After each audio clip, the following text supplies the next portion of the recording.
Buenas tardes a todos.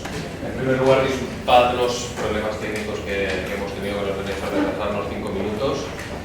Antes de nada, me gustaría daros la bienvenida a esta presentación que está organizada por la Fundación Baruch Espinosa con la colaboración de la Comunidad Espírita de Barcelona. Agradecer vuestra presencia hoy aquí.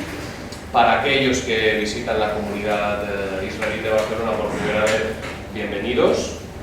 Y en segundo lugar, agradecer a nuestro invitado, que hoy es un invitado de honor, José Antonio Lisbona. Para aquellos pocos que todavía no lo conozcan, daros unas pequeñas pinceladas sobre él. Es licenciado en Ciencias Políticas por la Universidad Complutense de Madrid, es máster en Relaciones Internacionales por la Sorbona de París y ha ejercido como politólogo y periodista durante más de 25 años. Entre los diferentes temas que trata y es especialista están las relaciones de España con el mundo árabe, por ejemplo, la política exterior española y Oriente Medio, pero me gustaría destacar por el tema que nos toca hoy es el decir y afirmar que es un gran especialista en la historia contemporánea de los judíos, tanto del siglo XIX como del siglo XX, así como las relaciones políticas entre España e Israel. Fruto de este amplio conocimiento y de esta especialización, ha publicado diferentes obras, como Retorno a Sefarad, una obra sobre la figura del embajador Samuel Adas, y España-Israel, historia de unas relaciones secretas, que le valió el premio Samuel Toledano en el año 2000, si no me equivoco. Ha publicado en otras obras colectivas sobre esta temática y además es miembro del Consejo Asesor del Centro de Sefarad Israel, de la Society for Sephardic Studies, del Mendel Institute for Jewish Studies de la Universidad Hebrea de Jerusalén y hace actividad docente en la Universidad Juan Carlos I de Madrid. A destacar, por otro lado, el hecho de la investigación que ha realizado, propuesta por el Ministerio de Asuntos Exteriores, sobre el papel que desempeñaron los miembros del Servicio Exterior español destinados en Europa en la salvación de judíos durante el Holocausto.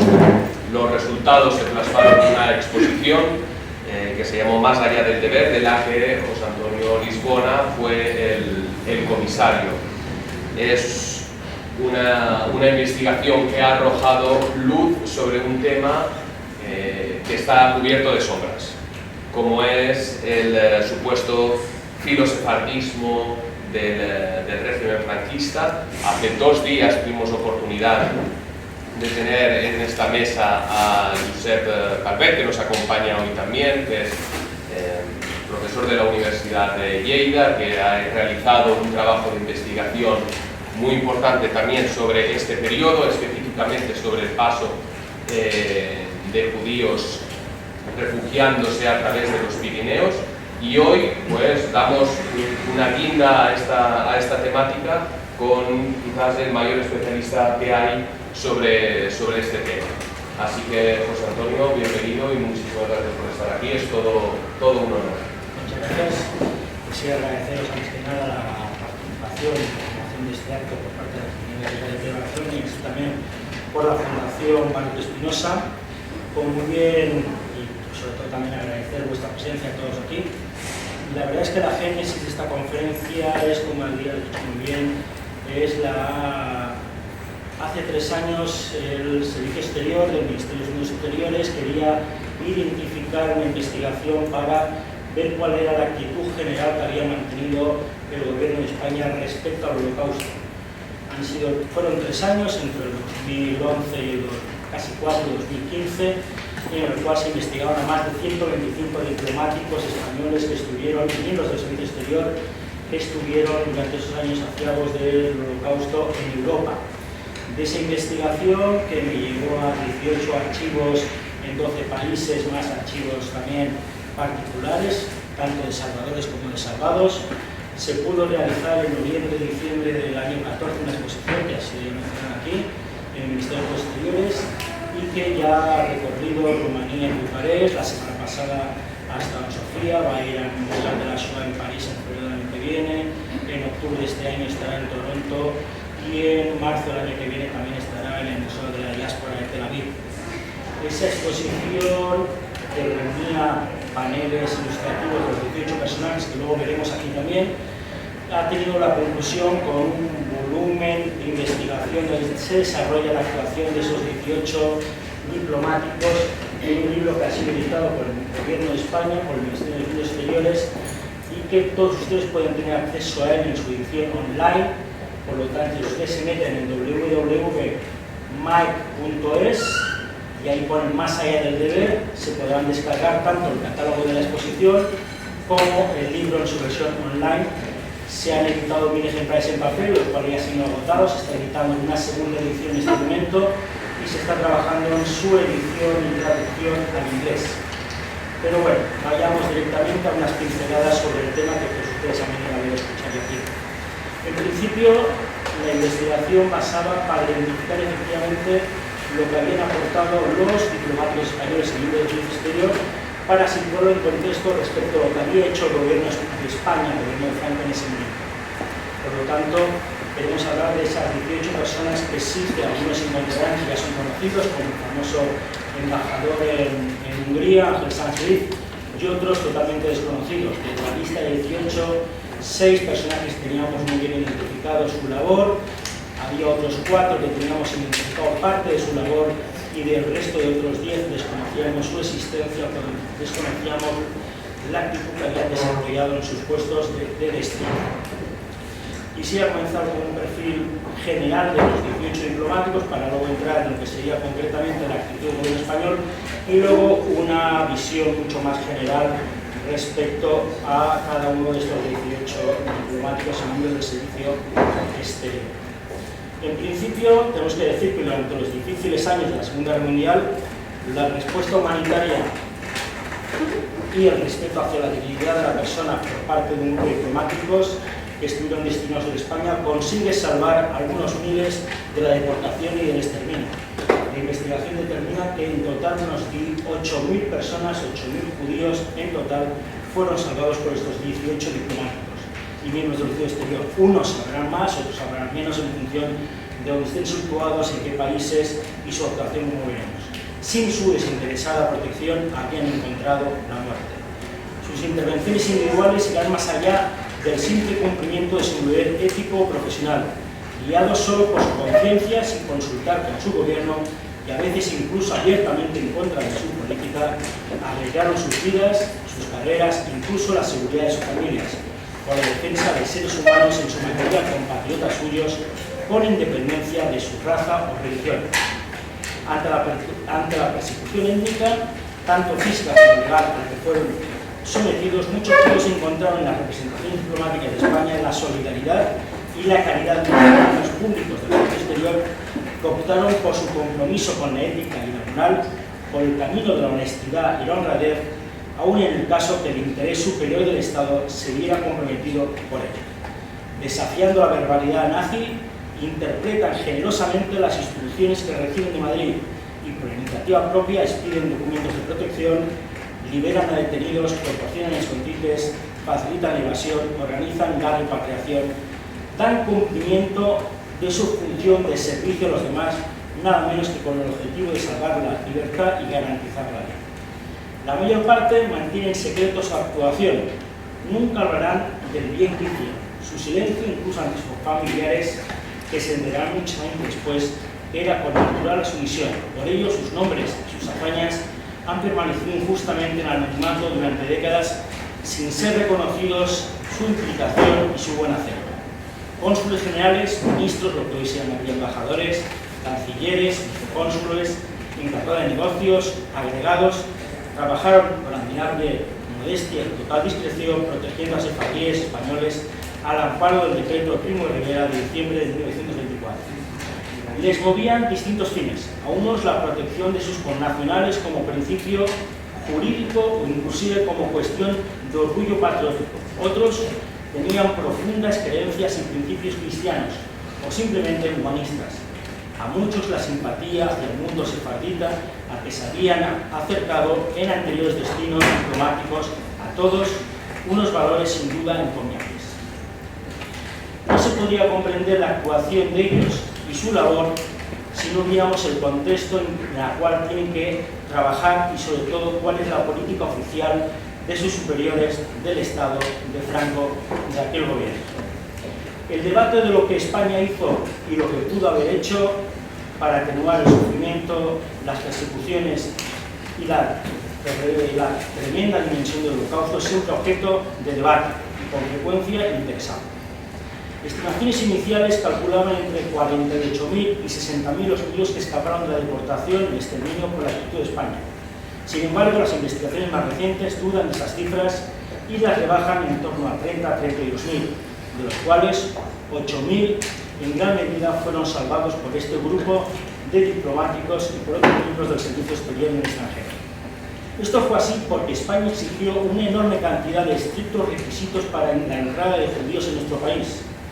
Mientras una expedición de judíos entraba en nuestro país, otra tenía que esperar hasta que recibían la autorización. ¿Por qué tanta meticulosidad burocrática ante tal y tal urgencia? Se han extendido por razón las persecuciones nazis, las enormes carencias materiales españolas, pero eso probablemente no fue lo fundamental. Más importante parece ser la voluntad política de no traerlos a España e instalarse en nuestro país, porque eso no nos conviene de ninguna manera y el caudillo lo autoriza, ni lo podemos dejar en su situación actual aparentando ignorar su condición de ciudadanos españoles. Esta frase, este texto, lo escribe el ministro de Asuntos Exteriores, general Jordana, a su colega del ejército, Carlos Asensio, a propósito de una petición de 4.000 judíos sefarditas que eran los que venían en ese momento, en el periodo de 39-45, por parte del decreto de Primo de Rivera, que se había extendido desde el 24 hasta el 31, en la condición de protegidos se fue a la condición de nacionalidad unos 4.000 sefarditas en Europa, de los cuales casi la mitad, 2.000, vivían entonces en Francia. Pero de esos 4.000 no se les permitió regresar a sus países. Y no se puede olvidar que de esos 4.000 que poseían la nacionalidad española, igual que ustedes, los que sean españoles, solo entre 700 y 800 fueron admitidos a su patria. Por lo tanto, estamos hablando de que en torno a 3.000 fallecieron en los campos de concentración o en los campos de exterminio. Conviene establecer dos épocas diferentes, una hasta julio-noviembre de 1942 y otra desde esa fecha al final de la Segunda Guerra Mundial. La primera, la que hablamos entre junio de 1940 y julio del 42, se puede cuantificar en torno a unos 20.000, 22.000 judíos que se salvan traspasando los Pirineos durante los primeros años de guerra. Tras la caída de Francia en junio de 1940, se dirigen hacia la frontera española estos miles. España otorga visados de tránsito necesarios para ir hacia Portugal, Norteamérica o América, no para residir en España, sino para trasladarse a esos países. Y junto a esos judíos también cruzan la frontera varios centenares de correligionarios considerados apátrida que carecen de pasaporte y visado, cuyo control es mucho más riguroso y el paso mucho más selectivo. Sin embargo, también se desanima el intento y éxodo de muchos y se deniega bastantes visados de tránsito. Más tarde, en ese periodo segundo, que como hemos dicho, partiría de julio de 1942, que es cuando a partir de ese momento comienzan los arrestos y las deportaciones masivas por parte de Francia, acordemos de la gran redada del 16-17 de julio de 42 del velódromo, o que, y también es cierto que es cuando comienza, digamos, lo que sería la llamada solución final, básicamente, o a partir de noviembre del propio año 42, cuando ya la Alemania nazi ha ocupado la Francia, Vichy, es cuando se inicia esa segunda fase, que es mucho más restrictiva, donde se limita drásticamente la entrada, exigiendo una enorme documentación rigurosa y completa, impidiendo el acceso al país a cada grupo que no pudiera salir y no podía admitirse. También es cierto que durante ese periodo existe lo que sería el paso clandestino por los Pirineos de gran parte de muchos judíos, que muchos lograron su pase y su situación hasta llegar a España. Otros no tuvieron éxito y, como muy bien aquí está presente el profesor y el historiador Calvet, en sus dos libros, tanto en Montañas de la Libertad como Huyendo del Holocausto, ha relatado como algo novedoso para los historiadores y solamente lo que sería la frontera de Ley y de Gerona, que tenemos que ver otros archivos que podamos ver en otras fronteras como la de Huesca o la que puede ser el País Vasco Navarra, como también varios centenares de judíos no solamente no fueron admitidos, sino que fueron rechazados e entregados a las autoridades francesas y también de la Gestapo. Y ya saben ustedes qué sucedía entonces. Por lo tanto, en ese segundo periodo efectivamente existe una más restricción. Sin embargo, ante esa restricción, como hemos dicho, y será la base de la segunda parte de la conferencia, la actitud de este grupo de diplomáticos es la que desarrolla la actuación de salvación.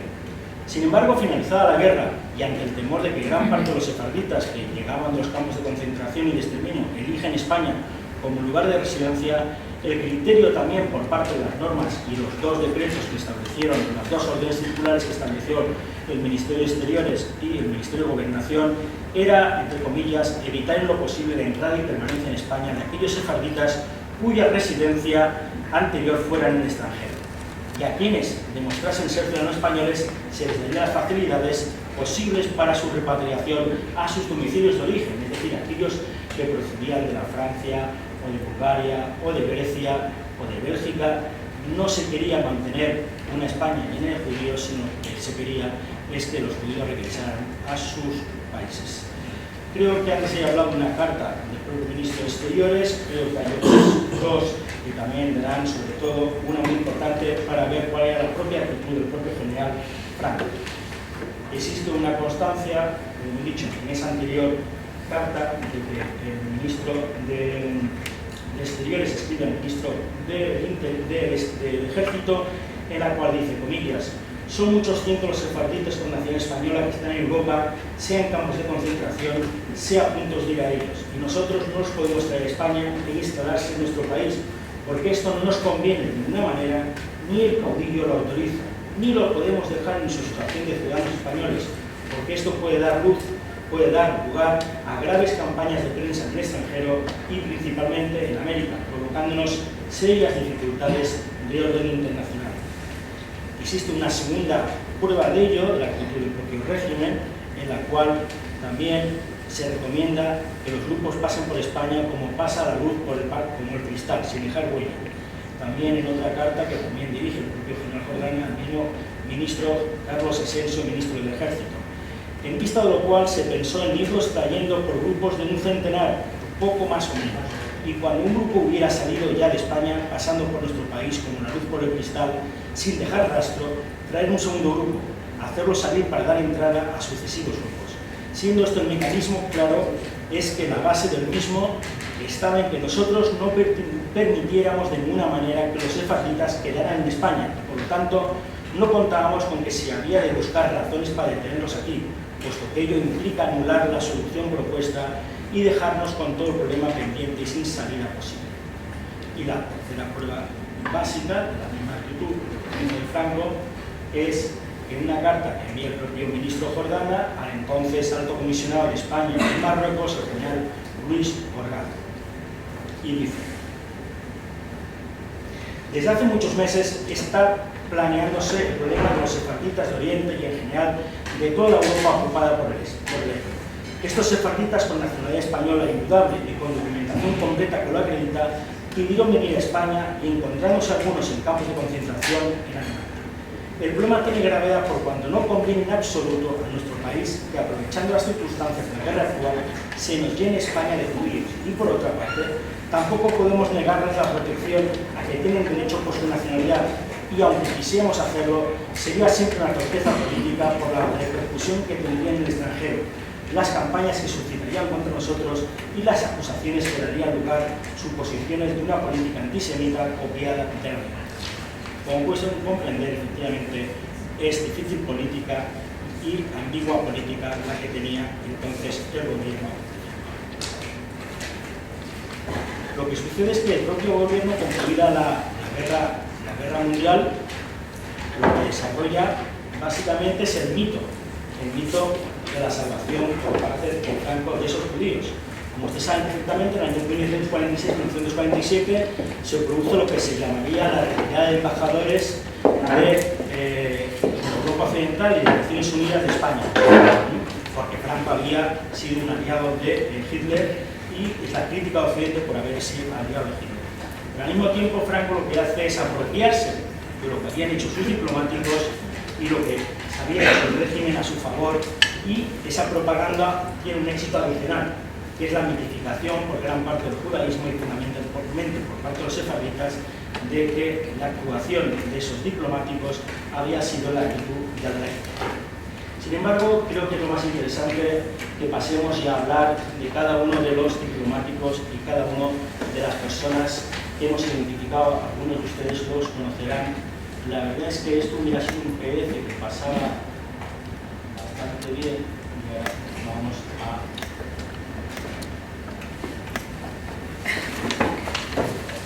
pasando la política, como he dicho. Ustedes conocen perfectamente a una persona que es Ángel Sarsvik. Ángel Sarsvik era nuestro acto en Budapest, que efectivamente él había llegado, era de los jóvenes diplomáticos españoles, tenían 34 años, cuando en agosto de 1944 tienen que enfrentarse al gran holocausto desarrollado en Hungría. Él, básicamente, dos detalles de lo que hizo. Básicamente es un hombre diplomático y un estratega. El gobierno húngaro le permite solamente poder entregar 300 salvoconductos o cartas de protección, y él hace el milagro. De 300 entrega 45 pasaportes ordinarios, 352 pasaportes provisionales y 1.898 cartas de protección, más de 1.300 documentos que se multiplicaban para que el gobierno húngaro no detectara la falsificación, que no eran falsificaciones, eran documentos reales, todos firmados y estampillados por el propio Ángel Sarsvik.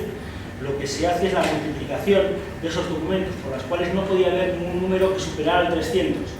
Entonces, pues nos podemos encontrar el 229Z, el 227AB, el 300X, con lo cual se pudo multiplicar hasta que él tuvo que salir de Hungría el 7 de diciembre de 1944, cuando ya las tropas soviéticas están cercando Budapest.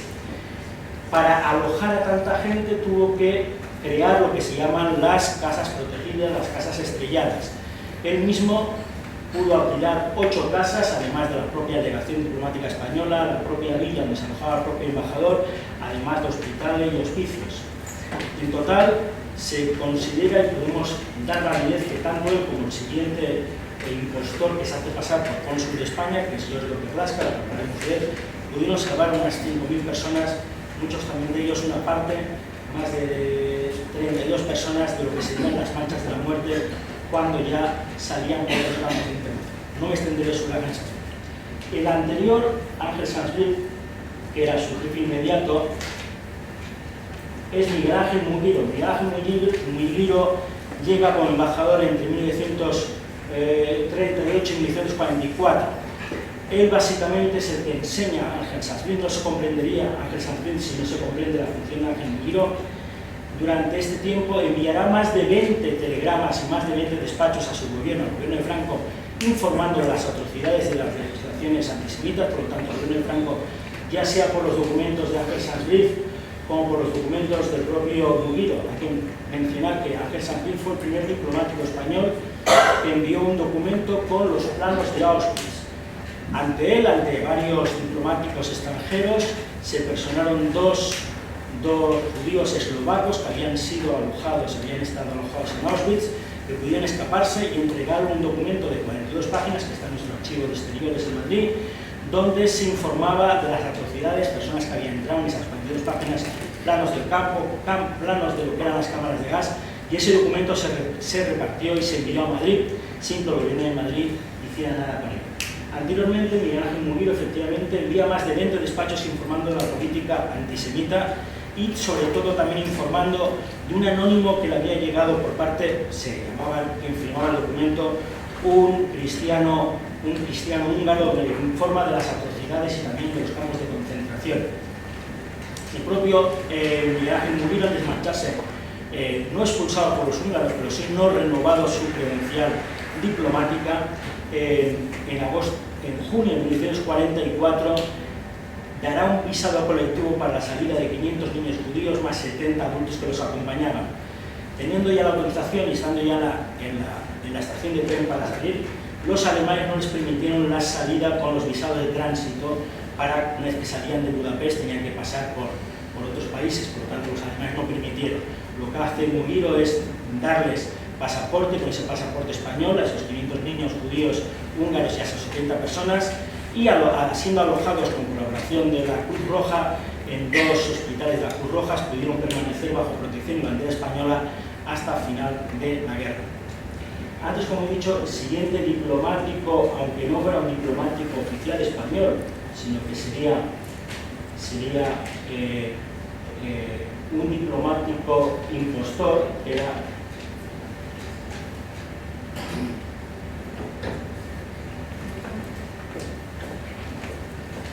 era Giorgio Perlasca. Giorgio Perlasca había sido un voluntario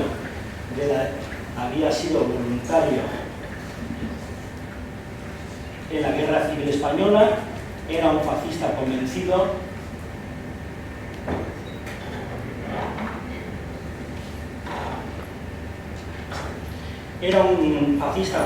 había salido a luchar junto con los nacionales y se encontraba en ese momento, en el año 44, en Hungría junto a Franz Liszt. Franz Liszt aportaba la estrategia y la diplomacia y Giorgio Perlasca, bautizado por el propio embajador Franz Liszt como Jorge Perlasca, se le entregó un pasaporte para que ayudara.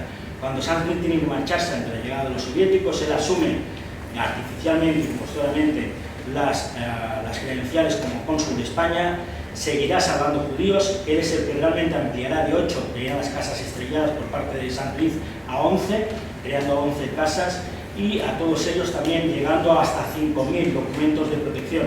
¿Por qué ello? Porque Franz Liszt lo que dejó es la firma estampillada, con lo cual lo que hace la secretaria de la embajada, Madame Tournay, con el propio Perlasca, es simplemente estampillar más documentos hasta en torno a unos 4.800, 5.000 documentos. Además, él es el que tiene que proteger esas casas estrelladas de las grandes rafias que hacía tanto la Gestapo, las SS, como los Milas, que eran las fuerzas paramilitares del partido flechista húngaro. El siguiente país, hemos visto 3 diplomáticos en Hungría, el siguiente país sería en Grecia. Tenemos que decir que tanto Ángel Franz Liszt como Giorgio Perlasca han sido reconocidos como justo las naciones por parte del Museo del Holocausto Yad Vashem. En Grecia tenemos que considerar que existía una comunidad española de judíos españoles con nacionalidad española de en torno a 800 personas, de las cuales cuando llega Sebastián Romero Radigales, nuestro cónsul en Atenas, se encuentra en abril de 1944 como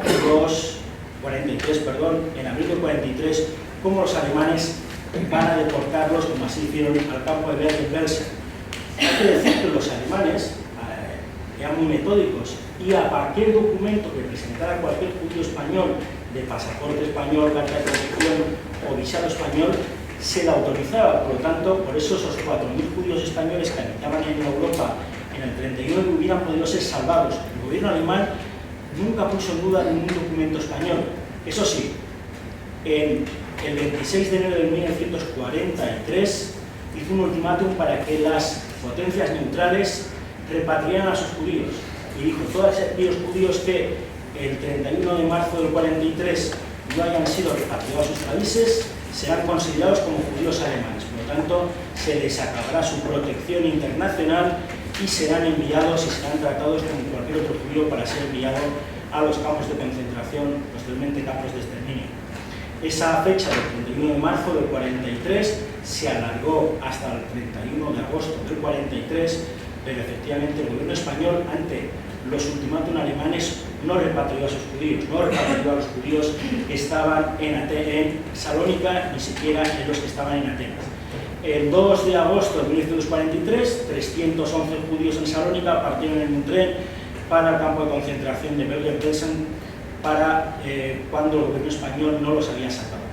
Las infructuosas gestiones del cónsul Romero Radigales conseguirán que un año más tarde, en abril del 44, pudieran salir de Bergen-Belsen y pudieran entrar por la frontera de Endaya, de Portbou, con 2 trenes y primero residiendo en Barcelona, luego en Málaga, salieron al norte de Marruecos, a Casablanca, y luego ya partieron hacia Palestina.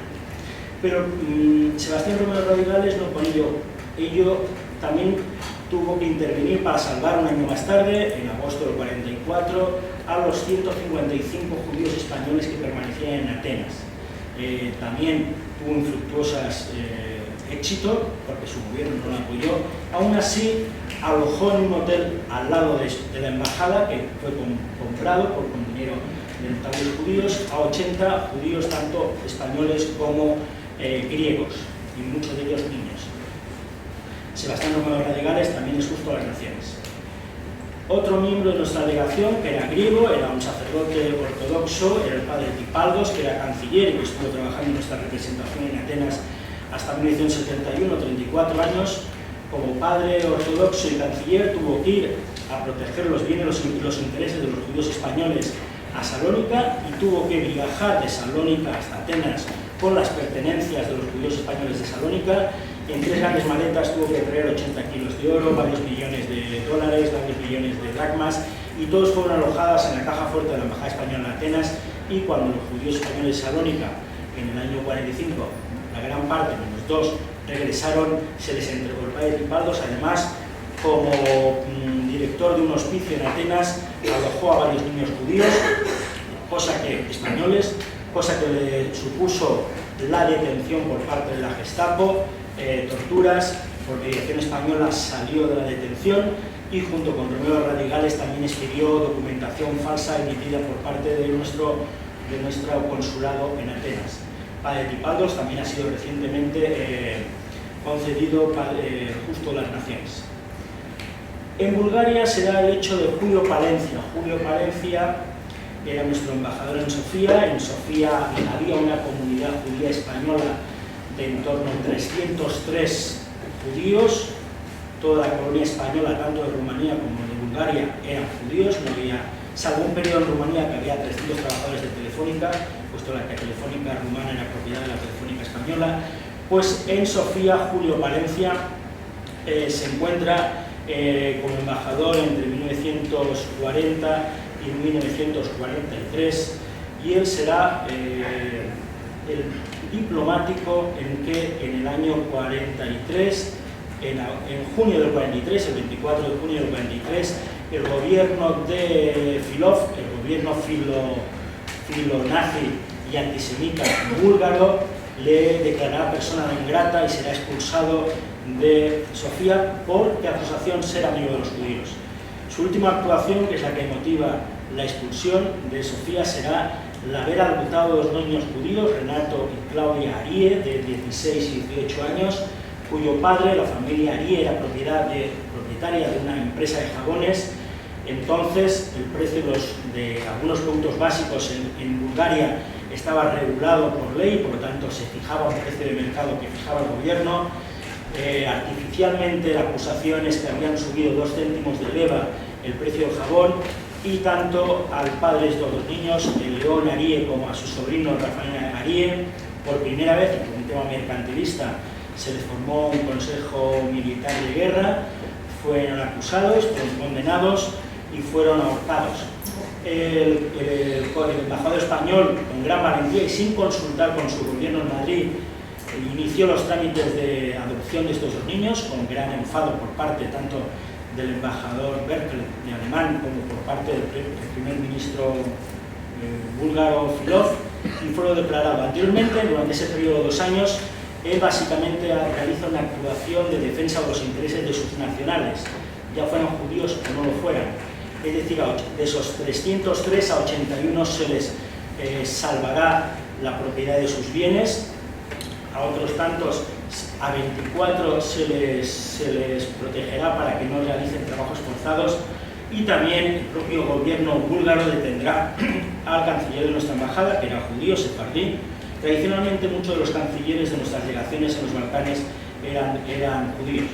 Pues a Santiago Béjar es detenido y pasó en la cárcel, también es salvado por Julio Palencia. Sin embargo, últimamente, y a través de la investigación, de ver tantos archivos y muchos documentos que en nuestro archivo de exteriores o de presidencia de gobierno no se habían consultado, estaban traspapelados, descubrimos una acción de Julio Palencia inaudita que el gobierno de Macedonia está ahora valorando para concederle una condecoración, que fue la salvación de los 74 judíos en Skopje. Los judíos de Skopje, Macedonia, como ustedes saben, en el año 41 Macedonia es ocupada por Bulgaria, la Macedonia pertenecía a Yugoslavia y hay un reparto a los búlgaros por ser aliados de alemanes, se les da la Tracia griega y se les da la Macedonia yugoslava. Los judíos, básicamente la mayoría eran sefardíes, que eran parte de los 7.800 judíos que vivían en Macedonia, vivían en Skopje o en Bitola o Monastir, que también se llama. Eran sefardíes, pero de estos sefardíes había 86 que eran españoles con nacionalidad española. El gobierno búlgaro no les permitía que sus documentos concedidos por el Consulado de Belgrado tuvieran validez, por lo tanto, el 10-11 de marzo de 1943, en una sola noche, los 7.800 judíos de Macedonia fueron detenidos, fueron trasladados al campo de concentración, una antigua fábrica de tabaco en Monopol, Skopje, y en julio de 43, en 3 trenes, fueron trasladados a Treblinka y todos inmediatamente murieron. Sin embargo, se salvaron 164, de esos 164, 74 eran españoles. 2 notables de la comunidad judía de Skopje cogieron su coche, fueron hasta Sofía para entregar el listado de los 86 judíos que entonces permanecían en Skopje en el campo de concentración, para que Julio Palencia les extendiera visados españoles que tuvieran validez para el gobierno búlgaro, dado que los visados que tenían y las cartas de nacionalidad, los pasaportes que les había entregado nuestra delegación en Belgrado no tenían lugar. Por lo tanto, de esos 7.850, 7.754, perdón, 82 tuvieron pasaporte español y tenemos constancia que 74 salvaron la vida por la propia actitud de Julio Palencia. A Julio Palencia, cuando fue declarado persona non grata, fue retirado por parte del gobierno español, se le sustituyó como encargado de negocios Eduardo Gasset. Eduardo Gasset ya había intervenido a favor de los judíos de Salónica y había tenido una actuación en base a 2 familias sefardíes de Salónica en su anterior puesto antes que llegara a los medios renegales. Y como sustituto del propio Julio Palencia, tuvo que hacer el listado de los 300 judíos que luego tuvieron los documentos para la repatriación, y también fue la persona que tuvo que liberar de la cárcel a nuestro canciller, el judío sefardí Santiago Béjar. El país que tal vez tuvo mayor número de diplomáticos sería Francia. Eduardo Proper de Callejón, que también es justo a las Naciones, es nuestro primer secretario de embajada en París, que cuando llegan los alemanes a París, las embajadas son retiradas hacia Vichy, y es la parada que tienen en Burdeos en ese periodo de 8 días entre el 18 de junio y el 26 de junio, en el periodo que se está negociando el armisticio entre Francia y Alemania.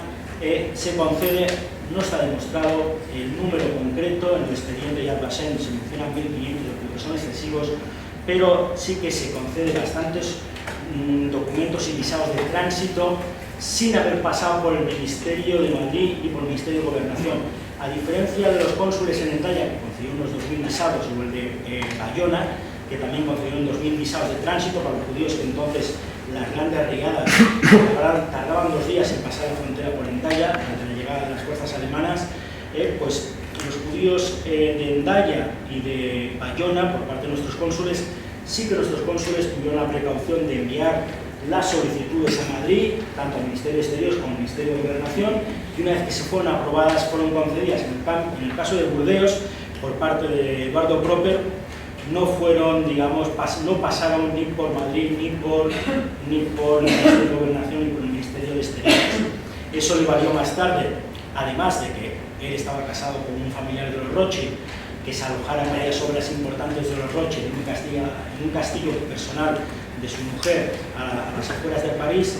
Tanto la salvación de judíos y concesión de visados de tránsito, como la labor de salvación de obras de arte de la familia Rothschild en su castillo, como también que fue una persona más cercana a ideales monárquicos y no tanto falangista, supuso que en enero del 41 el propio Serrano Suñer lo relegara de Vichy y lo trasladara a Larache, y en su telegrama es por los servicios prestados a la judería francesa.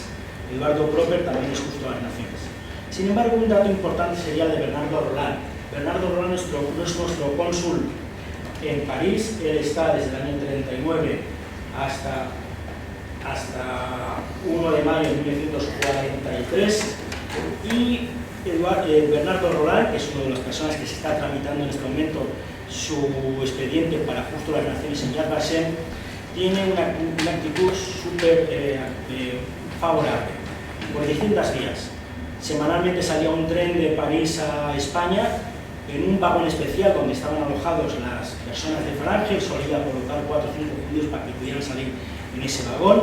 Al mismo tiempo, también en relación con la connivencia de la Misión Católica de España en París, que teníamos allí un centro religioso más un colegio, y con los padres de esa misión se consiguió dar certificados falsos de bautismo y de matrimonio a judíos para que pudieran salir.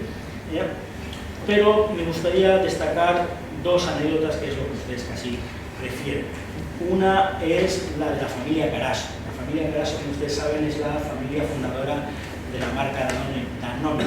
Ellos, como ustedes saben muy bien, Isaac Carasso, que en los años principio de siglo, 1917-1919, desde Grecia se trasladó del Pireo a Barcelona, constituyó una fábrica aquí en el Raval, que luego continuó su hijo Daniel. Muchas veces no se sabe por qué se llama Danone. Se llama Danone por el niño. Daniel, Danone. Al niño, el diminutivo de Daniel, se llamaba Danone, se le puso una E y así se creó la marca Danone. La familia Carasso, como digo, eran sefardíes originarios de Grecia, que tuvieron la nacionalidad española por la concesión de la nacionalidad por el decreto de Primo de Rivera en 1924, y la familia Carasso, la familia de Isaac Carasso, tuvo 3 hijos. Daniel Carasso, que fue el que continuó hasta sus 103 años, fue el presidente de Danone.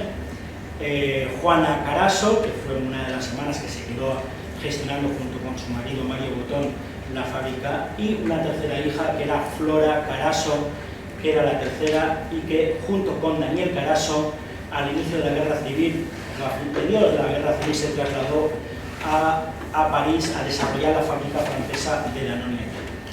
Les coge, por tanto, la Guerra Mundial en París, tanto a Daniel Carasso como a Flora Carasso, es decir, que tanto Daniel Carasso como su mujer tenían el pasaporte español, también Flora Carasso tenía su pasaporte español y su hoja de inscripción en nuestro consulado. Lamentablemente, por la ley española de entonces, una vez que un español, en este caso una española, se casaba con un nacional extranjero, que en el caso de Flora Carasso se casó con un judío griego, Jacques Lévy perdió su nacionalidad española. Y mientras que en octubre de 1940 Daniel Carasso, el entonces dirigente de Danone, a través de un visado y un nuevo pasaporte que le concede tanto a él como a su mujer, Bernardo Roland, que lo que hace es París-Barcelona, Barcelona-Vigo, y con un barco se va a La Habana, y después de estar 8 meses en La Habana consigue exiliarse y salvar la vida en Nueva York. La hija, Flora Carasso, permanece en París, y la noche del 16 al 17 de 1942, 16-17 de julio del 42, en el famoso RAF, en la famosa redada del Velódromo, donde se detiene a más de 12.000 judíos en París, son detenidos en matrimonio de Flora Carasso con su marido Jacques Lévy y sus 2 hijos, los pequeños Henri Lévy Carasso y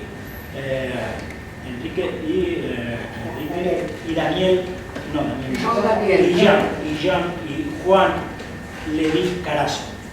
En el momento que están saliendo de su casa detenidos, el padre, que casualmente había tenido acceso a un gran fajo de billetes de francos,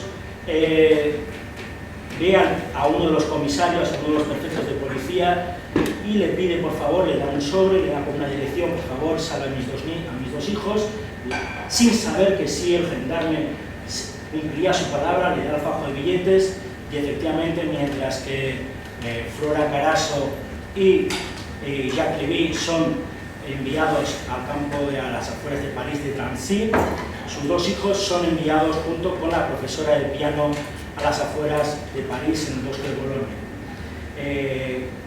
La historia es muy triste. Flora y Jacques Lévy son alojados el 11 de noviembre del 43 en el convoy número 44 que salió de Transit con destino a Auschwitz.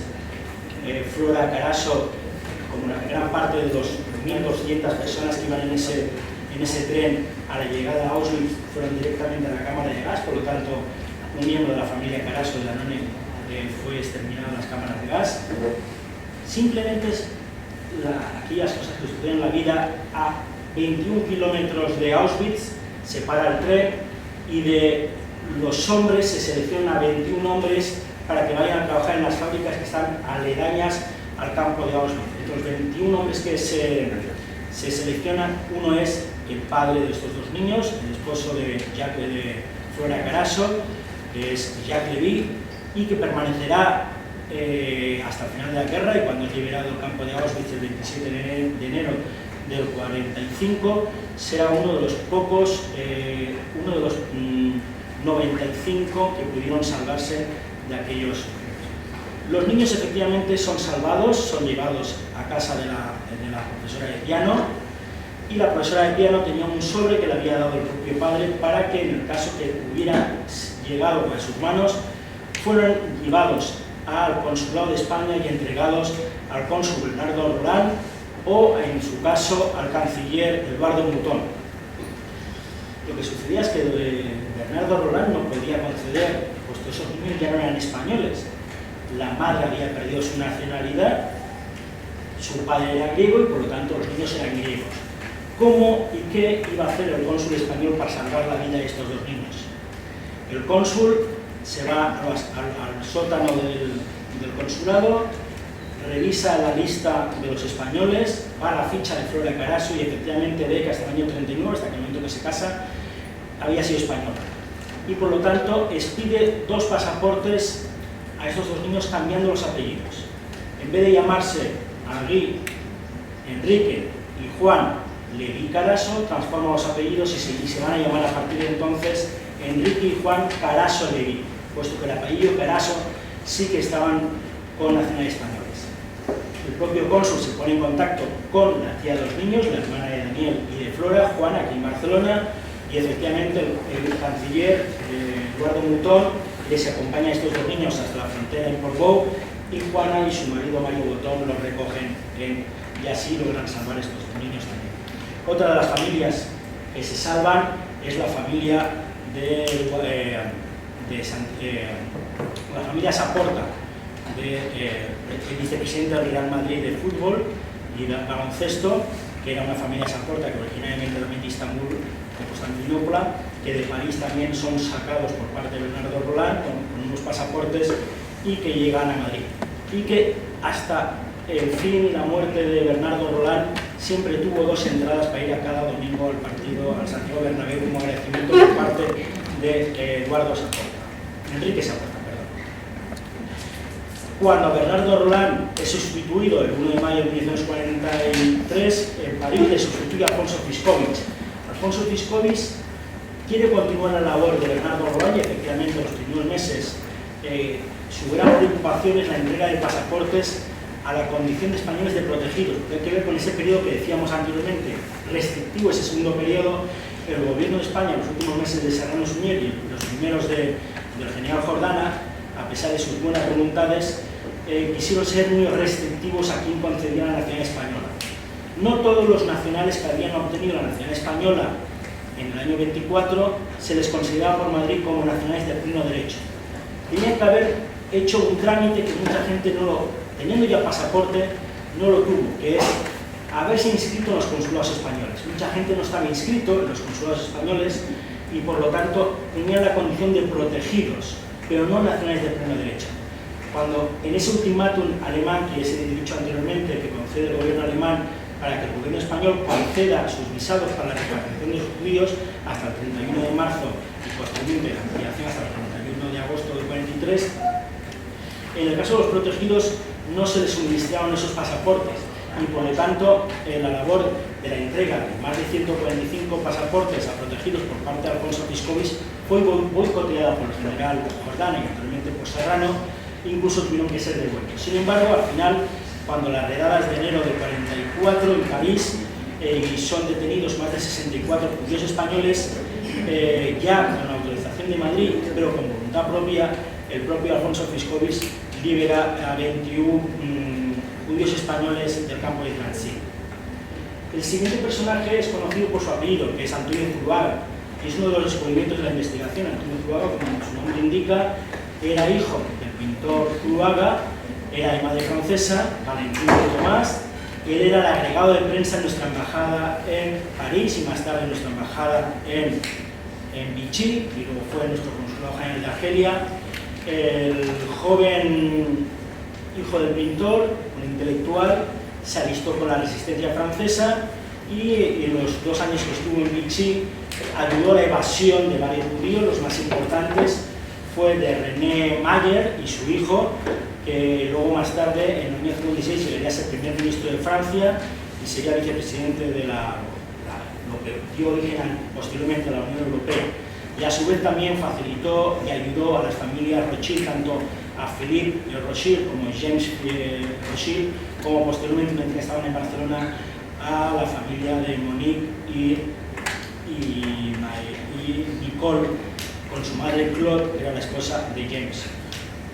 Posteriormente, ya una vez en Argelia, también a través con el gobierno francés en el exilio, también se facilitó la salida de judíos vía Málaga.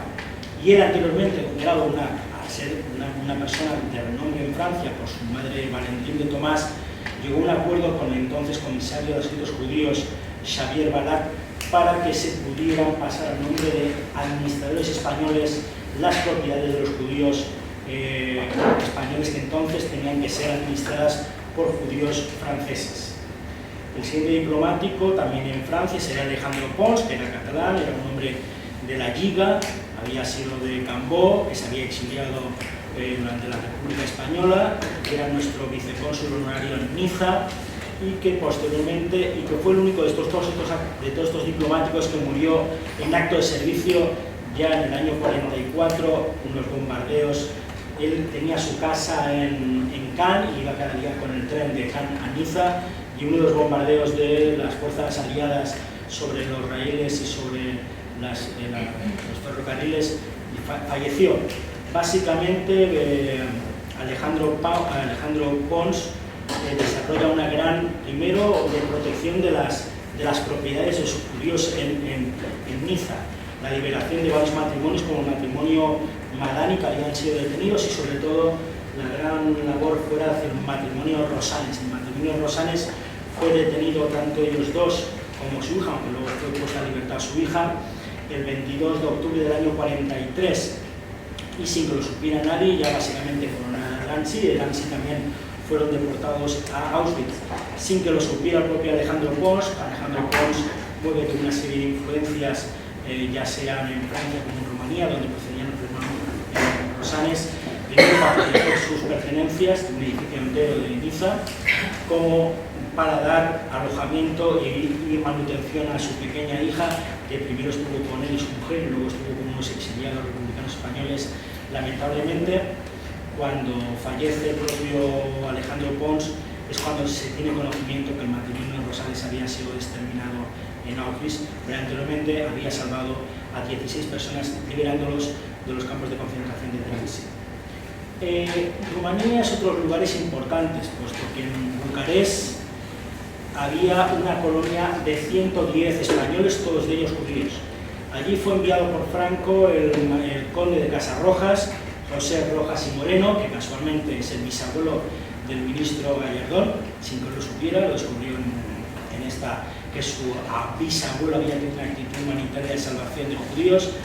Él en Rumanía llega a tener una relación bastante de amistad con el dictador Antonescu, y a través de su relación con Antonescu logra primero liberar a 24 judíos de la deportación y de la expulsión de Rumanía, y luego consigue el Antonescu también que los judíos españoles, los nacionales españoles, sean equiparados a judíos y nacionales de Alemania, Italia y Suiza, con los cuales tenían un tratado especial. España había firmado un cambio de canje de notas de 1878, con lo cual, si mientras un rumano no podía ser perseguido en España, tampoco un español podía ser perseguido en Rumanía, cosa que en otros países no surtió efecto, por ejemplo, en otros lugares que teníamos canje también, como fue con el caso francés.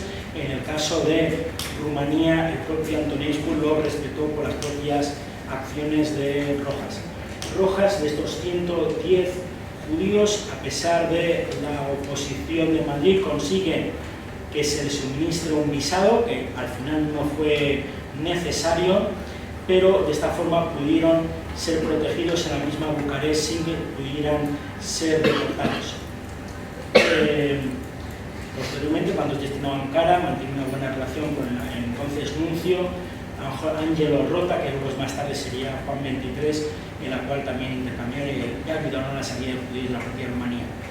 Sin embargo, la actuación menos conocida, que también se descubrió, la del Marqués de Barzanayana. El Marqués de Barzanayana es el que sustituye al conde de Casarrojas en Rumanía, llega en el año 44 y en junio o julio del 44, cuando las fuerzas soviéticas están llegando a Rumanía, ya el peligro ya no solamente de los nazis, sino también de los soviéticos.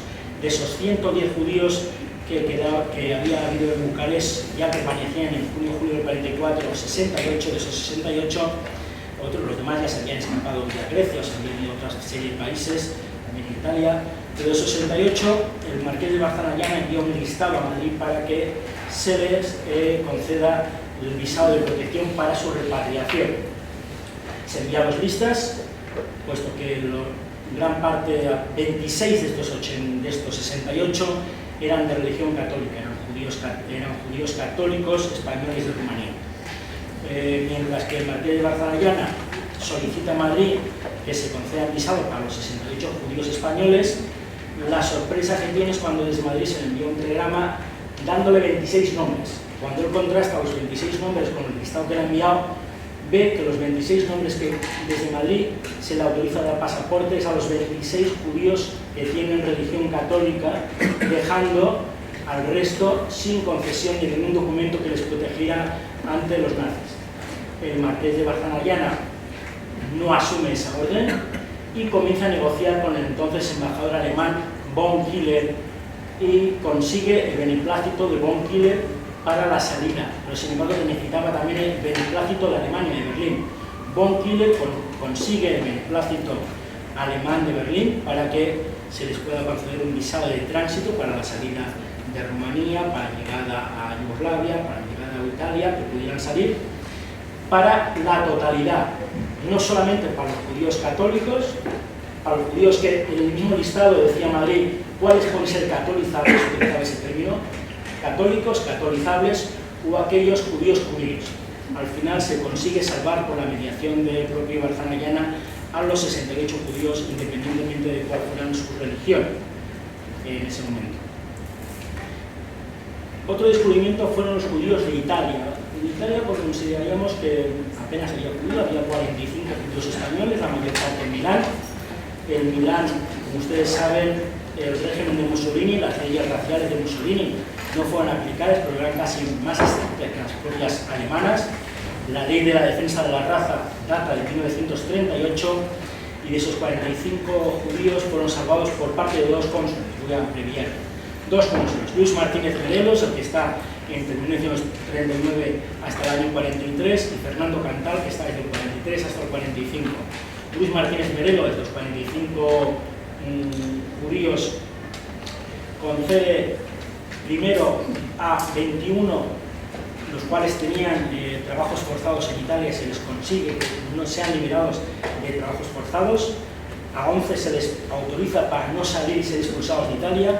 Una de las leyes que dictaba las leyes raciales es aquel judío que había entrado en Italia o que hubiera obtenido la nacionalidad italiana antes de 1917 podía permanecer bajo territorio italiano.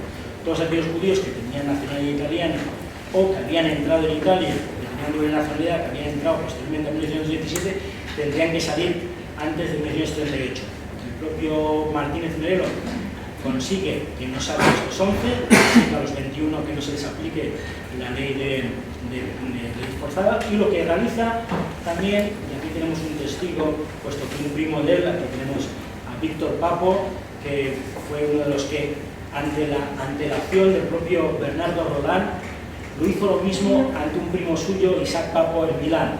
Si en París Bernardo Roland le dijo al padre de Víctor Papo: márchense en este momento, puesto que a partir de ahora no podré protegerles, lo mismo hizo Luis Martínez Merelo con el padre de Isaac Papo, para, a partir de mañana los italianos han sido ocupados por los alemanes, tienen que salir, aquí tienen los pasaportes, márchense. De esos 45 judíos, 10 salieron por la frontera clandestinamente de Suiza, 35 salieron básicamente a Barcelona, donde tenían relaciones de amistad y relaciones familiares. Fernando Cantal, que se sustituye a Martínez Merelo, tiene una actitud no mayor que la de Martínez Merelo, pero más complicada, puesto que ya en Milán, en ese periodo 43-45, es donde está la República de Salo, de Mussolini. Ya había las detenciones, el envío de judíos a los campos de concentración, y él salva a varias familias, como los Namias y también a otra familia Papo, no la que hemos dicho anteriormente, sacándolos vía Suiza y consiguiendo el pasaporte o haciéndolos salir vía el consulado español en Génova con un tren que salió de españoles de Génova a España. ¿Y cómo lo hizo? De una forma realmente admirable. Nuestro cónsul en Milán se hizo bastante amigo de Mussolini, o mejor dicho, Mussolini se hizo bastante amigo de él. Y a través de esa amistad pudo salir a parte de la familia de su amante Pacacci y vinieron a Barcelona aquí. Incluso el propio Duce le había encomendado al propio Fernando Cantal que negociara una rendición de Italia, de la capital de la República de Salo, a través del embajador inglés en Berna, donde había estado destinado el propio Fernando Cantal. Por tanto, tenía una muy buena relación con el Duce y con todas las autoridades fascistas de la República de Salo. Pero al mismo tiempo, el propio Cantal mantuvo una buena relación con los partigiani, con los partisanos que estaban combatiendo. Y tenía un problema, el propio Cantal, que era cuando estaban llegando las fuerzas soviéticas a Alemania, que habían ocupado gran parte de Polonia, había en torno a 2.000, 3.000 trabajadores españoles en las fábricas alemanas. Gran parte de esos españoles comenzaron a desertar y se fueron a la zona de Italia, con lo cual en un momento dado el cónsul español se encontró a más de 60 españoles desertores que estaban en Milán, que los tenía que atender, dar alojamiento, tenía que dar alimentación. ¿Y qué hizo? Ofrecerles a los partigiani que podían cogerlos como propios voluntarios en las propias fuerzas de combatir al propio Duce. Por tanto, por un lado, por una mano, ayudaba al Duce y conseguía permisos de liberación de los judíos como a la familia Namias, y por otro lado, los salvaba con el paso clandestino por la frontera con Suiza. Sin embargo, los dos últimos casos son el de nuestro agregado de Agricultura, José Santaella, señor Carmen Schrader, en Alemania, en Berlín, que también es justo a las naciones, es uno de los primeros, de la cual antes hemos visto cómo Ángel Salzwitz, junto con Perlasca, pudieron dar 5.000 protecciones, en Rumanía 110 protecciones, Julio Palencia, Eduardo Gasset, en torno a 303 en Sofía y 74 en Skopje, 45 en Milán. El matrimonio Santaella concederá solo 3 protecciones, pero muy meritorias.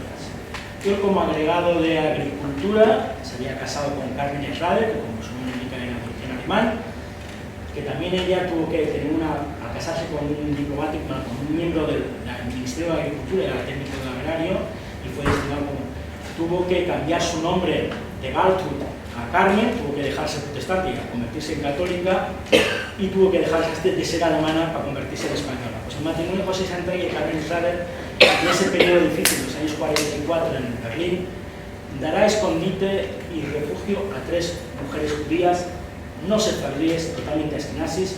A una la convierten como niñera de sus hijos, a otra la convierten como cocinera, y a la tercera es como ama de llaves de su servicio. Durante más de 9 meses están escondidos bajo identidades falsas a las afueras de París, y cuando él es destinado a la embajada en Berna, en los primeros meses del año 45, vuelven con sus familiares a las catacumbas de Berlín. En el caso, por ejemplo, de José Santalla y Carmen Israel, como he dicho, son justos por parte de las naciones. Estas personas completan los más de 125 judíos alemanes que fueron salvados por personas en ese último periodo de Berlín. Como he dicho, es justo las naciones, José Santalla y Carmen Israel, fueron por motivaciones puramente cristianas, eran profundos católicos, al igual que pudo ser el propio Sebastián Romero Arregales, el cónsul en Atenas. En los casos de Julio Palencia o José Rojas o Martínez Garzón o Bernardo Roland, eran por actuaciones humanitarias y sobre todo por salvar a personas connacionales. Ellos no diferenciaban. El propio Rojas, en sus entrevistas con el dictador Antonescu en Rumanía, nunca hablaba de los judíos españoles, hablaba de mis connacionales, de mis patriotas, de mis compatriotas. Sin embargo, el último caso tal vez es el que descubrimos, y que sería también un caso parecido al de Giorgio Perlasca, el de otro impostor, y que pasó de ser un judío polaco a convertirse en un cónsul español. Fíjense ustedes qué diferencia. Un polaco en Toulouse, luego tuvo que escaparse a Saint-Étienne. Ante la salida por enfermedad de nuestro cónsul en Saint-Étienne, se convierte, y por una artigama, él ya había sido asesor de este cónsul, asesor jurídico. Cuando se marcha el cónsul por asuntos de enfermedad, él consigue las cartas que le facilitan y le acreditan como cónsul de España en Saint-Étienne. Delante de una mesa con el cónsul saliente, le dijo: usted, llamándose Samuel Skornowski, difícilmente va a pasar por un español. Y delante de una botella de anís llamado Santos Montero, se convirtió en Santos Montero Sánchez.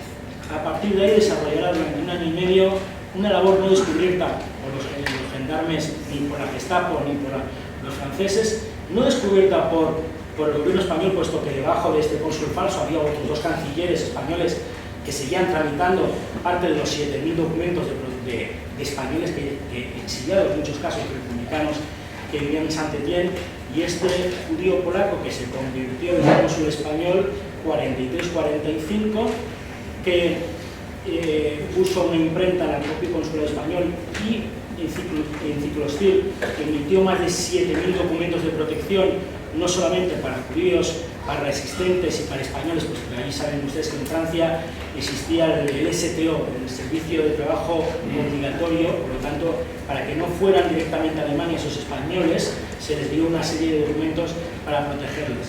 El caso de Santos Montero Sánchez es realmente ese motivo, no solamente porque diera escondite en el consulado español y en la residencia española a varios judíos, se les diera documentación falsa, sino también por ayudar a esa residencia.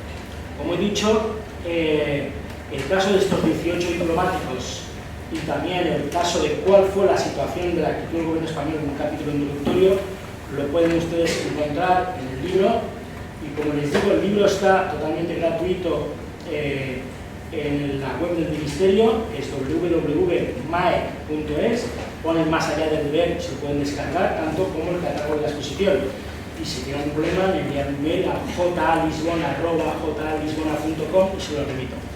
Si ustedes quieren, creo que tenemos 5 o 10 minutos para hacer algún tipo de pregunta. Sí, sin duda alguna. Bueno, antes de eso, me gustaría pedir un aplauso para...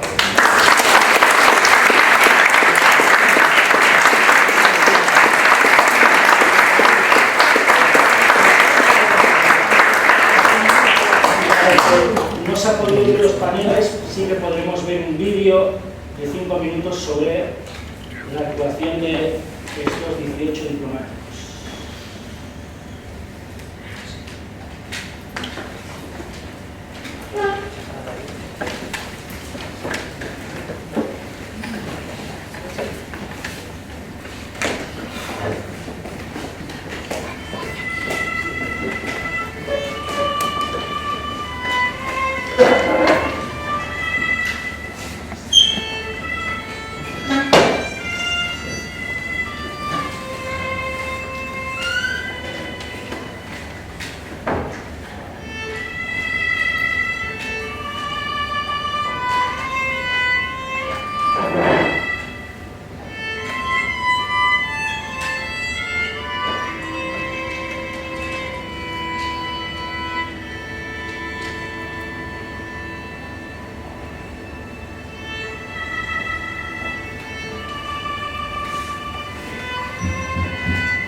dicho José Antonio Lisbona, vamos a abrir un turno de preguntas. Aquellos que quieran, pues, simplemente tienen que alzar la mano. Lo único que pedimos es que sean lo más concisos posible. Si no, ya me encargo yo mismo de romper el permiso. En la presentación habíamos dicho que sobre este asunto que durante tanto tiempo se ha caracterizado por tener mucha sombra, por un posicionamiento contradictorio acerca de diferentes teorías. Creo que no solamente se arroja muchísima luz, sino que nos topamos con un conocimiento enciclopédico de todos estos casos y de esta etapa de la historia. Una de las preguntas que creo que es de rigor en esta investigación, que ha sido sobre más de un centenar de diplomáticos, ¿cuál cree que son aquellas particularidades o aquellos trazos comunes que encontró en estos 18? ¿Por qué ellos se aventuraron a ayudar a esta salvación de vidas?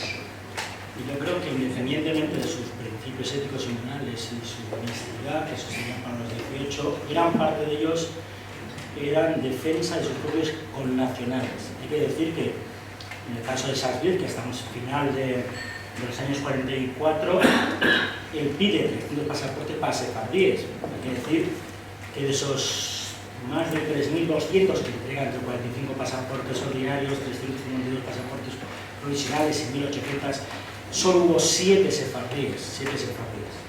Por el resto, casi hasta 5.000 eran dos askenazis. En el caso de José Santaella en Berlín, hemos dicho que los tres, la familia de Ruth y Naumann, eran alemanes y por tanto tenían askenazis, eran españoles. El resto de gran parte de los que se salvaron por Roland, por Rojas, por Romero Radicales, por Palencia, eran dos judíos sefardíes, pero que aparte de ser originarios de Sefarad, sefardíes eran españoles. Por lo tanto, aquellos diplomáticos españoles estaban desarrollando su propio deber de obligación, pero es cierto, como decimos, más allá del deber, puesto que lo hicieron muchas veces sin la aprobación de su gobierno. Los telegramas que habían llegado a Roland en septiembre del 40, los telegramas que le llegan a Fiskovich por parte de Jordana en mayo del 43, la desautorización que tiene el propio Romero Radicales también por Jordana en 43-44, demuestran que efectivamente lo hicieron por su propia voluntad, por su propia labor individual. Y he dicho, algunos eran por grandes creencias cristianas y católicas. Santaella y Romero Radicales son los básicos. Otros en sus anteriores destinos, ya sea Julio Palencia, ya sea el propio Murillo, ya sea el propio Rojas, habían conocido el mundo sefardí cuando habían estado en otros destinos diplomáticos como en Atenas, Istambul, anteriormente el propio Tánger, Tetuán. Digamos, tenían conocimiento de lo que era el mundo sefardí, pero en gran parte eran, uno, por la protección de sus nacionales, dos, por orgullo nacional. Hay unas frases muy claras por parte del propio Julio Palencia, en el cual manifiesta que no entiende cómo el gobierno español puede dejar al aire a personas que un gobierno como el alemán estaba dejando como si fuera enganar. Y también hay otra mención especial, por ejemplo, de una frase muy importante de otro diplomático español que no tuvo la posibilidad de salvar, pero sí que alertó al gobierno español cuando Federico Olivar, como secretario de la Embajada de España en Berlín, envía al propio director José María Lusinari, que era que desarrolló toda la política respecto a los judíos en ese periodo 42-45, y escribe diciendo: si España, por razones que a nadie pueden escapar, se niega a recibir esta parte de su colonia en el extranjero, a pesar de que goza de nacionalidad española y que ha cumplido estrictamente con cuantas formalidades le ha impuesto nuestra legislación, la condena automáticamente a la muerte. Pues esta es la triste realidad y lo que no hay que tratar de disimularse. Mal profeta será si no llega el día en que se nos critique acertadamente el que, sabiendo lo que iba a ocurrir, nos hayamos lavado las manos como Pilatos y abandonado a su triste suerte a estos y al fin y al cabo compatriotas sin ni siquiera elevar la más mínima protesta y sin hacer nada pasarlos. Está muy claro la actitud del Consejo de Gobierno, el propio Franco, el propio primero Serrano, más tarde Jordana, finalmente Lequerica, era muy distinta de la que tenían sus propios diplomáticos. Sí. ¿Por qué no está la totalidad de estos diplomáticos de la Senda de los Justos y de la Nación? Solamente unos cuantos. ¿En qué se basan? Ya va a ser en la actualidad, a fecha 1 de enero del año pasado, del 2015, había 25.400 y pico justos, de los cuales España tiene 7, de los cuales 5 son diplomáticos y 2 son civiles. Uno es un exiliado vasco de alojar niños en Bruselas, a las afueras de Bruselas, Martín Aguirre, y otra es una exiliada española de Toulouse, Concepción Blázquez. Al inicio, Yad Vashem se inicia la concesión de justos en 1964, por ejemplo. El 121 es Ángel Sanz Briz, que ya se le concedió justo a las naciones en 1965, muy pronto. Es de los primeros que tiene, por encima de Giorgio Perlasca, que no lo tuvo hasta 1989. Aunque se le concedió en el 65, aunque se le reconoce en el 65, no se le concede por el tema de relaciones diplomáticas a su vida Adela Quijano hasta en 1989. Con el paso del tiempo, ya han sido cada vez más estrictos. En el caso concreto de los españoles, que actualmente tenemos 2 expedientes abiertos muy avanzados, uno es el de Bernardo Roland y otro es el de Julio Palencia, independientemente de los testimonios que confieren los documentos, que son básicos para mí, le dan mucha importancia también a los testimonios orales, de testimonio de personas salvadas bajo requerimientos notariales. Y hay que reconocer que cada vez hay menos personas, por lo tanto cada vez hay menos supervivientes de la Shoah, menos supervivientes del Holocausto que pueden certificar. En el viaje que hice la semana pasada a Sofía para inaugurar la exposición, encontramos varios familiares de la familia Ariel, de los niños salvados, que luego los niños murieron, uno en Bucarest y otro en Buenos Aires, para que testimoniaran para el apoyo. Y en el caso de Bernardo Roland, también vamos a hacer gestiones con varias personas para que sí. En el caso de los diplomáticos españoles, últimamente se ha añadido otro matiz como en el caso de Bernardo Roland o Alfonso Fiscovis. Existe una segunda comisión, en Yad Vashem en Jerusalén, y como Francia es un país muy importante, que tiene más de 4.500 justos, existe una comisión anterior, que la dirige el profesor Bernard Lazara, en la cual los diplomáticos españoles, de los que hayamos presentado sobre Bernardo Roland, no ha sido así ni con Zuluaga, ni con Pons, ni con Alfonso Fiscovis, se le requiere que él era un diplomático franquista. Al fin y al cabo, diplomáticos franquistas eran todos los 18 eran diplomáticos. Es más, en el 1936-39, la carrera diplomática, el 92% de los diplomáticos se dieron a la adhesión al movimiento. Eso no dista para que luego tuviera una actitud humanitaria que salvara personas. Entonces, ante esa situación de actitud humanitaria de salvación, Yad Vashem consideran que si habían salvado judíos españoles, era su obligación, dado que eran funcionarios públicos y por lo tanto era en función de su categoría profesional. Por eso, sin buscar, como se hizo en el caso de Romero Radicales, que al mismo tiempo que era cónsul de España en Salónica y en Atenas, al mismo tiempo que salvó judíos españoles en Atenas, también salvó judíos griegos. Y en el caso, por ejemplo, de Bernardo Roland, estamos identificando judíos que no fueran españoles, que fueran, por ejemplo, franceses o griegos, como los hermanos Carasso. Porque eso es un caso que se da tanto en Salónica como en el caso en Francia. Como he dicho, no era el único caso de Flora Carasso. Casi todas las mujeres españolas, judías o no judías, que habían casado con un extranjero, perdían su nacionalidad. Por lo tanto, casos que salvó Romero Radicales en Atenas, como casos que salvaron el caso de Bernardo Roland a judíos franceses o judíos griegos que anteriormente habían sido españoles, ya no les salvó. Hay otro caso, en el caso de Roland, que vamos a presentar. Yo voy a Jerusalén del 14 al 20 de junio a presentar y apoyar esos 2 expedientes con una documentación de la investigación. Y otro caso también, en el caso de Bernardo Roland, es igual. Una madre con 2 hijos que era imposible tener en ese momento la doble nacionalidad y al mismo tiempo obtuvieron la nacionalidad francesa, no comunicaron la adopción de la nacionalidad francesa, por lo tanto seguían manteniendo la ficha de inscripción en el consulado de Bernardo Roland y pudieron salir de Drancy con Alfonso Fiscovis en febrero del 44. Por lo tanto, todavía hay algo mucho que descubrir y mucho que aportar. Cosas, por ejemplo, como el famoso, que vosotros conocéis también, el famoso documento de protección de Enrique y Juan Carasso fue descubierto hace 3 años en el sótano del Consulado de París, donde no teníamos existencia de ese documento. Y por supuesto ese documento luego sí que le facilitó la entrada aquí, siendo judíos griegos y no judíos españoles.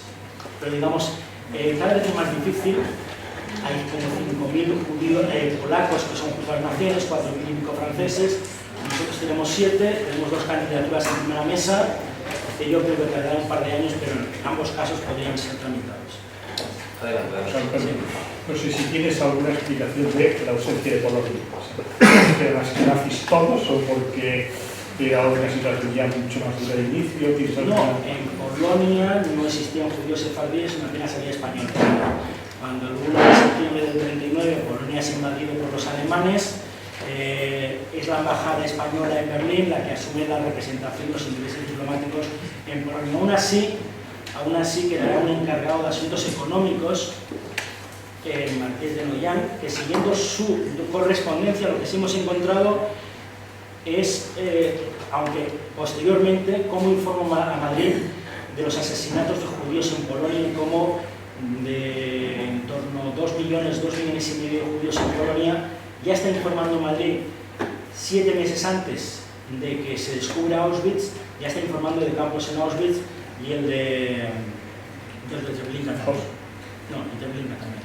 Es decir, no hubo salvación porque no había españoles, y igual que pasa con Viena, había algún tipo de familiares diplomáticos. Hemos tenido que no solamente encontrar 18 salvadores, en esa investigación hemos encontrado a unos cuantos que eran totalmente en contra, que delataron, que entregaron, que no quisieron conceder pasaportes, que estuvieron del otro lado, por un lado. Y por otro lado también hemos encontrado que había familiares de diplomáticos que les habían asumido una cierta ola de salvación cuando no era así.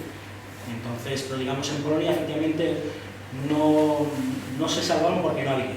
Es como también otro diplomático, su familia decía que en Copenhague había salvado y no se podía salvar si no había. Tampoco había judíos. Pero es que tampoco hicieron lo que hizo Santaella de salvación, adoptando 3 mujeres en su servicio. ¿Hay otra pregunta? Bueno, si no hay más preguntas, me gustaría acabar con una pregunta. ¿Cómo se construye, una vez finalizada la Segunda Guerra Mundial, el discurso filo-sefardí? ¿Cómo construye el régimen este discurso? El mito y cómo es adoptado. Como decía el régimen, Franco, Quijote frente a Hitler. Pues como he dicho antes, en 2 minutos lo he dicho. En el año 46-47, efectivamente, cuando la España de Franco, aliada de Hitler, es aislada internacionalmente por la Sociedad de Naciones, por Naciones Unidas, Franco desarrolla toda una serie de propaganda para conseguir el voto de Naciones Unidas a su favor. Nuestro ministerio desarrolla varios panfletos, propaganda pura, llamándose Franco los judíos, en la cual 2 se editaron en Madrid en 3 idiomas, español, inglés y francés, y otro se edita en nuestra embajada en Washington, para en ese momento en que también nace el Estado de Israel en el año 48, y es en el momento en el año 49-53 en la cual se debate 2 veces la introducción de España en Naciones Unidas. Franco, en ese documento, en ese folleto de España y España y los judíos, que tendrá unos 50 y tantos folios, no menciona ni a un solo diplomático, y todo lo que realiza el régimen lo ha realizado por el régimen o él mismo. Como hemos visto en la propia carta que desarrolla el propio Jordán al ministro del Ejército, el propio Franco no autorizó que se instalara en España, básicamente porque tenían temor que se quedaran. No es que vinieran, sino ¿qué hacemos con ellos aquí? Si quieren venir, vienen por grupos y los sacamos. Y los sacamos cuando llegaron los 311 judíos de Bergen-Belsen, que llaman Tesalónica, que vienen en 2 trenes, hasta que no llegan a salir. a Málaga, Málaga, Palem, Casablanca, Casablanca, no se repartían otra serie de grupos mucho más reducidos ya de la Francia de Vichy, saliendo desde Perpiñán. Salían desde Niza, Toulouse, de Lyon, la parte de la Francia de Vichy. Eso es el primer intento de mitificar. Teníamos comunidades judías en el norte de África que a la solicitud del general Franco apoyaron esto. El propio Congreso Mundial Judío, en la reunión que tiene en San Francisco, transforma la realidad. Hemos dicho antes que ya se hizo mucho, por ejemplo, por parte de Mundiro en la salvación de 500 niños y 70 protectores que los iban a acompañar desde Budapest hasta Tánger. Pero los alemanes, España les protege, les da las cartas de protección, los dejan en Budapest, bajo la áurea de la Cruz Roja, en los asilos permanecen hasta el final, pero nunca llegan a entrar en España. En cambio, el Congreso Mundial Judío, en las resoluciones del 44, agradece Franco la salvación y la llevada a Tánger de esos 500 judíos. Es decir, el mito se conforme por parte del general Franco y luego se mitifica por parte de los judíos, porque es verdad, vosotros sabéis muy bien que salvar una vida salva la humanidad y se hicieron cosas, y se hizo cosas en esa primera etapa desde junio del 40 hasta el 44, luego fue mucho más restrictivo y hubo oposición, efectivamente. Bernardo Roland sí que concede de forma autorizada por vía Madrid 300 y pico, pero otros 124 fueron por voluntad propia. Eso no solamente se forma en ese periodo de posguerra 46, 47, 48, 49, sino que en la época tan reciente como en los años 70, una vez que nosotros estamos intentando negociar con la Unión Europea para entrar en Naciones Unidas, el propio ministro López Bravo desarrolla otra vez lo mismo. Ante los países europeos vuelve a sacar la historia de que España a ella, y se lo encarga un periodista que entonces trabajaba en la OID, la Oficina de Información Diplomática, Federico Issar, que desarrolla un libro blanco. Al final el gobierno de Franco, el ministro de Exteriores, considera que va a ser más crédulo si se hace por fuera del ministerio, y lo publica una editorial que entonces comenzaba a ser una editorial Mundo Pesa, Mundo, de Sebastián Uller, que le daría una obra también más progresista, y efectivamente se publica un libro cuyo prólogo lo escribe el entonces presidente de la Comunidad Judía de Madrid, que entonces era un Ashkenazi más Massin. Y en ese libro también es la lectura apologética de Franco, Salvador de los judíos, y como había dicho el primer folleto, Franco, Quijote frente a Hitler. Más tarde la historia se vuelve a reproducir a través de un rabino de Nueva York, Rabino Lifstein, que quiere desarrollar un libro sobre la salvación de judíos por parte de Franco. El gobierno de Franco le invita, le paga el viaje, le da una selección de documentos, incluso ya en el año 72, cuando ya muy decrépito el general, le confiere una entrevista con el propio general para que le confirme todo lo que había visto él. El general no recuerda nada en aquella entrevista, el rabino se enfada, pero efectivamente el rabino hace un libro totalmente apologético que para muchas comunidades en Estados Unidos apoyó la imagen de Franco Quijote frente a Hitler. Es decir, y sobre todo porque estos diplomáticos, ni siquiera Sánchez, que era cuñado del ministro Castilla, es decir, Sánchez esta vez el que tiene un desarrollo de carrera diplomática mejor de todos. Después de haber estado en Hungría, pasó al consulado de San Francisco, al consulado de Nueva York, embajador en Guatemala, embajador en Perú, embajador en La Haya, embajador en Bruselas, el primer embajador de España en China, y acaba como embajador ante el Vaticano, y donde fallece. Esa carrera nunca se pudo haber hecho si él no llega a ocultar y a desarrollar el silencio. La familia Sanz-Smith no tenía conocimiento de lo que había hecho, como el propio nieto de Rojas Moreno, el propio Gallardón y la tía de Gallardón y los nietos de Gallardón sabían lo que había hecho Rojas Moreno, ni José María Gasset, hijo de Eduardo Gasset, supo lo que hizo su padre Eduardo Gasset, ni Guillermo Roland sí que tenía conocimiento de lo que había hecho Bernardo Roland, pero Bernardo Roland, después de que vino, que fue sacado del consulado de París, se marchó a San Francisco, Nueva York, Los Ángeles, pues su mujer tenía cáncer porque eran lugares que podían cuidar a su mujer, luego vino al gabinete de Castilla y López Bravo y nunca mencionó, porque su historia iba en contra de la historia del régimen.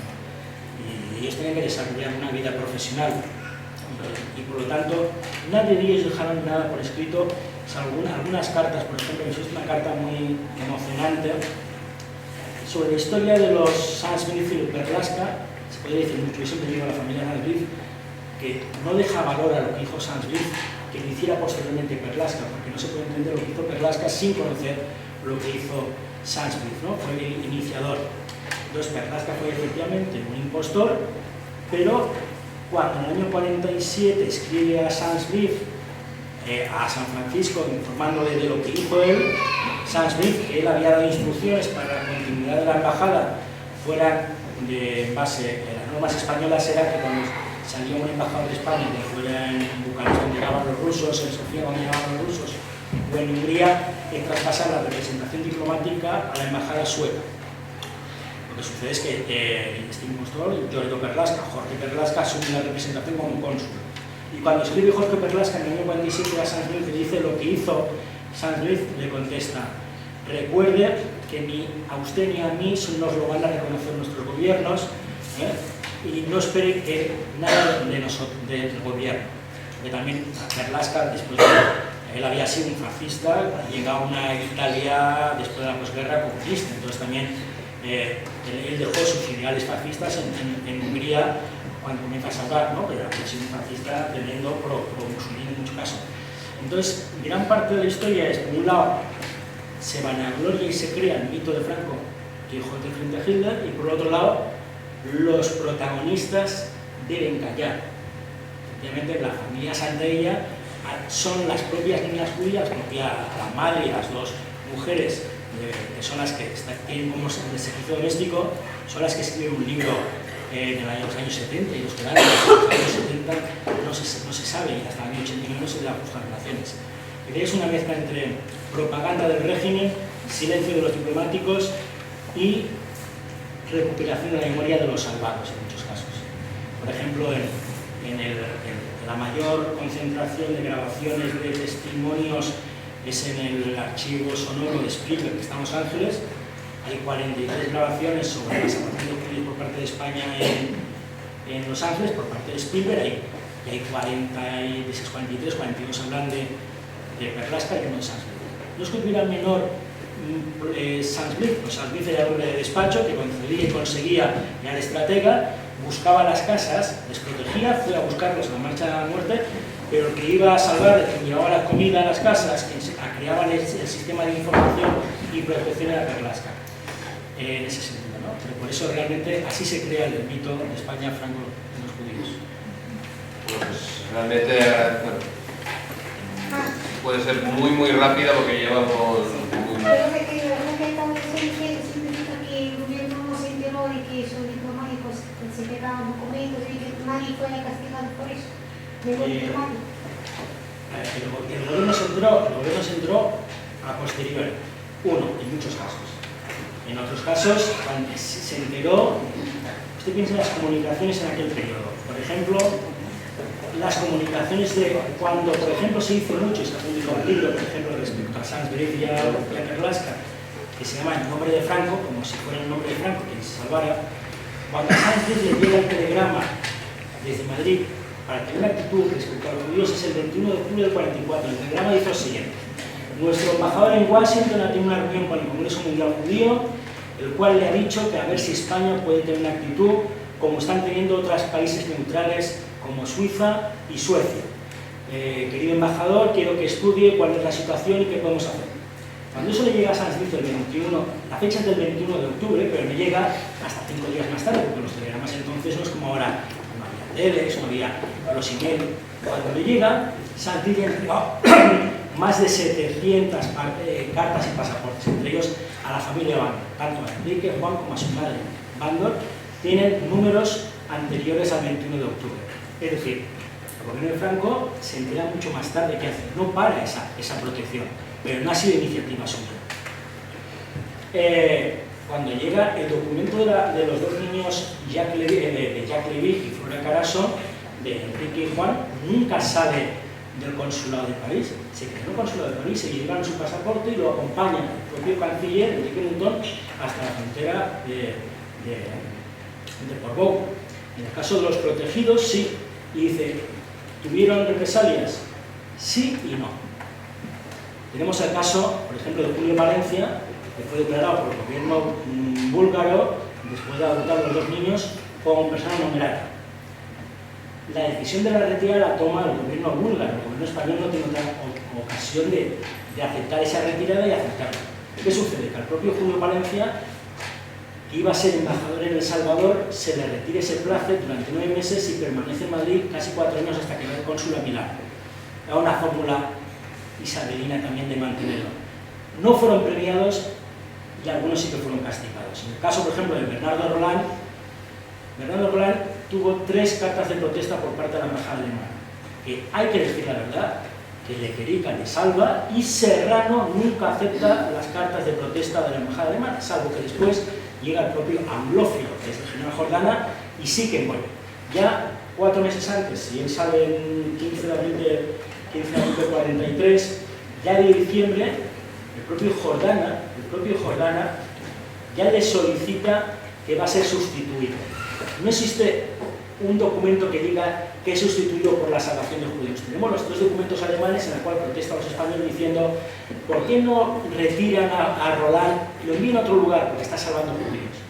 Pero el gobierno español lo que hace es sustituirlo por otro que pensaban que iba a salvar más, que iba a ser más de la cuerda, puesto que Alfonso Fiscowitz estaba casado con una noble prusiana alemana, con von Fries, que incluso era pariente de Zeppelin, pero cuyo no sabían como los hermanos de la propia esposa de Alfonso Fiscowitz había sido un diplomático de Ribbentrop que había sido expulsado de Londres por según el documento, por poca química con el régimen nazi. En el caso del Proper de Callejón, el documento de Serrano que dice que se remite desde Vichy a Larache por ayudar a la judería francesa, todo el mundo entiende que es un cúmulo. Sí, yo no podría decir que es por la concesión de visados de tránsito solo burdeos.